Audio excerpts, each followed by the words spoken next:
अलीना, इमरान खान साहब ने 20 लाख इकट्ठे नहीं करने हैं। खुद से होंगे आपके। ये 20 लाख से कहीं ज़्यादा, ये तो 20 लाख तो हमें ये है कि जी चले आपने ट्रांसपोर्टेशन की बातें हैं, दूसरे आने जाने के मसले हैं। इस मुल्क का जो सोच है ना वो ऐसी इकट्ठी हो गई है कि अब वो चाहे 20 लाख हों, 10 लाख हों, 5 लाख हों, वो इमरान खान की पार्टी को गवर्नमेंट में लाने के लिए कहीं पे इकट्ठे नहीं हो रहे। जैसे कि 2014 में आपने देखा था कि जी इलेक्शन में रिगिंग हो गई तो ये सीटें हमारी थी, इसको ये किया जाए। लोग इकट्ठे हो रहे हैं कि जनाब नाउ कम ऑन प्लीज़ इसको डिसाइड करें कि ये जो पाकिस्तान का कोर इशू है जिसको कार्पेट के नीचे डाला जा रहा है, जिस पे आज इतने प्रोग्राम्स हो रहे हैं, जिसमें दुनिया भर में आप देखिए, आप खाली अपना मीडिया को ना देखिए, दुनिया का मीडिया क्या कह रहा है कि पाकिस्तान में क्या हुआ, पाकिस्तान में एक रिजीम चेंज हुई। This is a fact. अब इस मुल्क के बच्चे को ये पता है कि ये कोई वोट ऑफ नो कॉन्फिडेंस या उस किस्म की चीज नहीं थी, it was a regime change. No, but vote of no confidence के थ्रू भी हुआ है, थ्रू हो गया वो। अभी इलेक्शन कमीशन में भी आपको पता चल ये साजिश की तो बात। लेकिन आपकी एनएससी और बार बार वो तो खैर रिपीटेशन हो जाएगा, लेकिन एनएससी ने सबने कहा ना कि भाई इंटरफेरेंस तो थी लेकिन साजिश नहीं थी। साजिश को छोड़ दें, इंटरफेरेंस थी ना।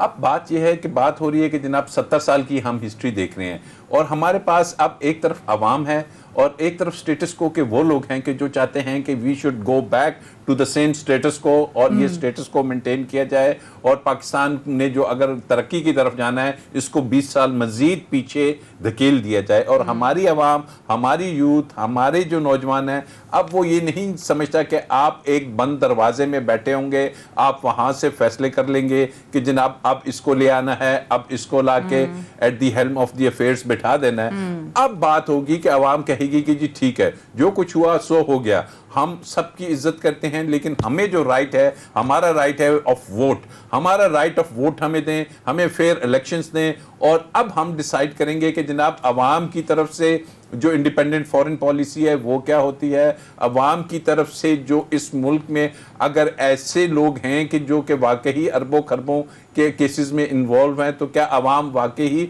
उनको पसंद करती है और अवाम ये चाहती है कि उनको दोबारा ला के बिठाया जाए, या अवाम ये चाहती है कि नहीं अब इस मुल्क को एक विजनरी लीडर की ज़रूरत है, अब इस मुल्क को एक ऐसी लीडरशिप की ज़रूरत है कि जो आज से 15, 20, 30 साल आगे तक इसको लेके चले। तो ये 20 लाख हों या 10 लाख, जो आपका मेन क्वेश्चन था, कंटेनर हों या ना हो, दिस थिंग इज, आपने देख लिया हाली जलसों में कि लोग किसी के कहने पे नहीं आ रहे ना। हमने वो मोबिलाइजेशन भी देखी होती है, बड़े अरसे से हम भी पॉलिटिक्स को देख रहे हैं। राइट, बट राजा साहब, विद ड्यू रिस्पेक्ट, ज़ेगम साहब, आपके लिए ये सवाल कि अगर अवाम जो है बाहर निकल रही है और वो एक विजनरी लीडर जो है उनको नजर आ रहे हैं इमरान खान साहब की फॉर्म में, तो यही 4.25 साल इमरान खान साहब की हुकूमत थी और आज को वही सवाल उठा रहे हैं कि जी इंसाफ का निज़ाम जो है उसमें ऐसी एक डिस्क्रिमिनेशन नज़र आती है कि जिसकी वजह से सिर्फ और सिर्फ जो कमज़ोर हैं उसको पकड़ दकर उसकी हो रही है, लेकिन अमीर को कुछ नहीं कहा जाता। कन्विक्शन नहीं हो पाई किसी की। 95% से ज़्यादा नैब केसेस जो है उनके ज़माने से पहले के थे, लेकिन उनके 4.25 साल में कुछ नहीं हो सका। हमजा शहबाज भी कहते हैं कि जी इंसाफ का निज़ाम जो है यहाँ पर, उस पर सवाल आज भी वो उठा रहे थे कि 74 साल हो गए पाकिस्तान को, लेकिन आज भी यहाँ इंसाफ नहीं मिलता। तो किसकी जिम्मेदारी है ज़ेगम साहब ये इंसाफ के निज़ाम को बेहतर बनाने की? हमारी रूलिंग एलीट की जिम्मेदारी है, तमाम सियासी जमातों की, तमाम हुकूमतों की, तमाम रियासती इदारों की जिम्मेदारी है। तो ये ज्यादा मलबा, कतई कलामी की माफी, लेकिन ज्यादा मलबा उन पे नहीं आ जाता कि जिन्होंने ज्यादा टर्म सर्व किए हैं इस मुल्क में? और शरीफ खानदान को तो मैं क्या कहूँ कि जी चार बार अगर दोनों भाइयों को मिला लें तो 4 बार वजीर आजम का ओहदा इनके पास रह चुका है, CM शिप जो है पंजाब की इनके पास रह चुकी है। उसके बावजूद भी हमसे ये सवाल जो है हम उनका सामना कर रहे हैं। बिल्कुल आप ठीक कह रही हैं, जिसने जितना अरसा सर्व किया उसके लिए अकाउंटेबल है, लेकिन क्या इमरान खान अकाउंटेबल नहीं है? उन्होंने क्या किए? अभी ताज़ा तो उनकी हुकूमत खत्म हुई है ना। आप मुझे सिर्फ ये बता दीजिए, हुकूमत के अपने एस्टिमेट्स में शुगर मिल वालों ने गरीब लोगों की जेब से 260 अरब रुपया निकाला। आप मुझे बता दिए कौन सा शुगर मिल वाले के खिलाफ केस है, कौन गिरफ्तार हुए? और क्या ये हकीकत नहीं है कि इमरान खान के इलेक्शन पर जो सारा खर्चा था वो शुगर मिल ने किया? हेलीकॉप्टर जिस पे वो उड़ते थे वो शुगर मिल का था, जहाज जो इस्तेमाल करते थे। इस बात को भी तो, इसका भी तो एतराफ करना चाहिए कि उनके जो करीब तरीन दोस्त थे वो दूर हो गए ना जब आप शुगर स्कैंडल रिपोर्ट जो है वो पब्लिक हुई। आप वही लोग नहीं, दूर होना तो काफी नहीं है ना जी, दूर होने की और वजूहात हैं। स्कैंडल की वजह से वो अलग नहीं हुए थे, वो स्कैंडल की वजह से अलग नहीं हुए, اور بہت سے ایسے جو ہیں اے ٹی ایم ساتھ بھی ہیں، اب وہ دوسری طرف چلے گئے. میں وہی آپ کو کہہ رہا ہوں کہ جو کنٹینیوٹی ہے ہمارے سسٹم میں، کہ یہ جو کرونی کیپٹلزم کی ادارہ داری آ گئی ہے، جو ہماری اشرافیہ جس طریقے سے ریفارمز کو روک رہی ہے وہ چل رہی تھی اور عمران خان کے درمیان میں بھی چلتی رہی، زیادہ بڑھ گئی، کیونکہ عمران خان کی ان کرونی کیپٹلزم پہ انحصار جو ہے وہ دوسروں سے بھی زیادہ تھا. میں آپ ایک اور مثال دیتا ہوں. آپ مجھے بتائیے، عمران خان نے وہ محترمہ گوگی صاحبہ کے ڈیفنس میں یہ کہا کہ جی جو ریل اسٹیٹ والے انہوں نے دیکھو کتنا کمایا، اس لیے کمایا کہ آپ نے ان کو حکومت کے خزانے سے سبسڈی دی، لیکن مجھے کیا ملا؟ میرے لیے تو گھر بنانے کا خرچہ دگنا ہو گیا. بالکل ٹھیک ہے. بس بیگم صاحب، اور یہ جو توشہ خانہ، فرح خان، یہ سب جو چیزیں اٹھا رہے ہیں، اس سے بڑے بڑے کیسز ایسے تھے جو کہ بلکہ ہے جو کہ پاکستان تحریک انصاف سے بار بار مطالبہ کیا گیا ان کی حکومت کے دوران کہ جی کہاں گیا وہ معلم جبہ کیس کا کیا ہوا. اطہر کاظمی صاحب، میرے پاس کچھ سیکنڈز بچے ہیں، آپ بتا دیں. یہ شہباز شریف صاحب کہہ رہے ہیں کہ ایسے حالات میں حکومت کے خلاف مارچ جو ہے وہ قوم میں تفریق پیدا کرنے کے مترادف ہے. تو تحریک انصاف کی جب حکومت کے آخری روز چل رہے تھے، اس میں یہ مارچ کرنے کے لیے جو باہر نکلے تھے وہ کیا تفریق نہیں پیدا کر رہے تھے؟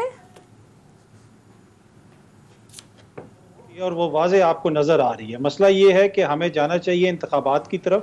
اگر ہم اسی طرح سیاست کو رکھیں گے تو بحث کا رخ بار بار اداروں کی طرف ہوگا، جو انفارچونیٹ ہے. اگر ہم انتخابات کی طرف جائیں گے تو سیاست دان آپس میں ایک دوسرے کے ساتھ بحث کریں گے، ایک ہیلدی ڈیبیٹ ہو، پولیٹیکل ڈیبیٹ ہو، تاکہ ہم ملک کو صحیح سمت میں لے کے جائیں. بالکل ٹھیک. بالکل. اطہر صاحب، کہ یہ کون ڈیسائیڈ کرے گا کہ حق کون ہے باطل کون ہے؟ زیغم صاحب نے کہا عمران خان صاحب اور ان کے سپورٹرز. جی وہ دیکھیں، زیغم صاحب کا تو جو ہے نا، وہ میں تو ان کی بات سے کبھی اختلاف نہیں کرتا. وہ تو جتنے گناہ ہیں سارے عمران خان کے کھاتے میں ڈالتے ہیں، اور بڑے اچھے طریقے سے ابھی بھی انہوں نے ڈال دیے. مسئلہ یہ ہے کہ دیکھیں، عمران خان 3 سال سے حکومت کر رہا ہے اس ملک میں. پیچھے جو اس ملک میں 70 سال سے، 30 سال سے، 40 سال سے جو اس نظام کا حصہ ہیں، بلاول آج کہتے ہیں کہ ہم سندھ کے مسائل حل کریں گے. بلاول بھٹو کے نواسے ہیں جو 60s میں بھی حاکم تھا پاکستان کا. تو یہ لوگ نسل در نسل پاکستان میں کرتے آ رہے ہیں، اور یہ ان کے لگائے ہوئے پودے جو آج ہمیں، جن کے سائے کے نیچے ہم بیٹھے ہوئے ہیں، جن کی وجہ سے ہمیں مسائل کا سامنا ہے. تو ایک دم سے ساری چیزیں عمران خان کے کھاتے میں ڈال دینا اور کہہ دینا زبان بھی خراب ہو گئی، یہ چیز بھی خراب ہوگی. میں علینا آپ کو چھوٹی سی مثال دیتا ہوں کہ اس ملک کے اندر سینئر صحافی، سینئر سیاستدان میڈیا کے اوپر، سوشل میڈیا کے اوپر پی ٹی آئی کے سپورٹرز کے حوالے سے جو لفظ استعمال کرتے ہیں وہ ایک مسوجنسٹک اور انتہائی گندی غلیظ گالی سے نکلا ہوا لفظ ہے، اور وہ کھلے عام استعمال کرتے ہیں. اور وہ کہتے یہ ہیں کہ جی پی ٹی آئی کے نوجوانوں کی زبان خراب ہے، اور اب انہوں نے ایک اور نیا اس سے بھی زیادہ غلیظ لفظ نکال لیا ہے. اور یہ آپ دیکھیں، یہ بار بار سوشل میڈیا کے اوپر اور میڈیا کے اوپر سینئر صحافی بیٹھے یوز کر رہے ہوتے ہیں، اور سیاستدان بھی. تو مسئلہ یہ ہے کہ یہ جو مسئلہ خراب ہوا ہے، یہ نوجوانوں نے آ کے زبانیں نہیں گندی کر دی. نوجوانوں نے یہ نعرہ نہیں لگایا تھا پیپلز پارٹی بلے بلے. آگے نعرہ کیا تھا 70s میں؟ زیغم صاحب کو مجھ سے زیادہ یاد ہوگا. مسئلہ یہ ہے کہ یہ ورثے میں ہمیں ملا ہے، ہم تو اس کو ٹھیک کرنے کی کوشش کر رہے ہیں. الٹا آپ ہمیں ہی دبائی جا رہے ہیں کہ نہیں جی تمہارا قصور ہے، تم لوگ یہ کر رہے ہو. ایسی مسئلہ نہیں ہے زیغم صاحب. یہ جو آپ لوگوں سے ہمیں وراثت میں چیزیں ملی ہیں، ہم اس کو درست کرنے کی کوشش کر رہے ہیں. خدا را ہمیں کرنے دیجیے. رائٹ. مجھے اجازت ہے؟ جی جی جی جی پھر میں بریک میں 100% اتفاق کرتا ہوں. میں جس کنٹیکسٹ میں بات کر رہا ہوں اس میں کر رہا ہوں. اب اطہر صاحب نے پولیٹیکل ایلیٹ کی بات کی. اگر ہم پولیٹیکل ایلیٹ کے کرائم کو، بلکہ میں کہوں گا ہماری پاور ایلیٹ، جس میں چاہے تنخواہ دار اشرافیہ ہو چاہے سیاسی اشرافیہ ہو، انہوں نے پاکستان کو لیٹ ڈاؤن کیا ہے. مسائل مسلسل خراب ہوئے ہیں اور ہم یہاں تک پہنچے ہیں. لیکن عمران خان نے ان مسائل کو مزید گمبھیر کیا ہے. انہوں نے کوئی مسئلہ حل نہیں کیا، ہمارے مسئلے بڑھائے ہیں. میں یہ کہہ رہا ہوں.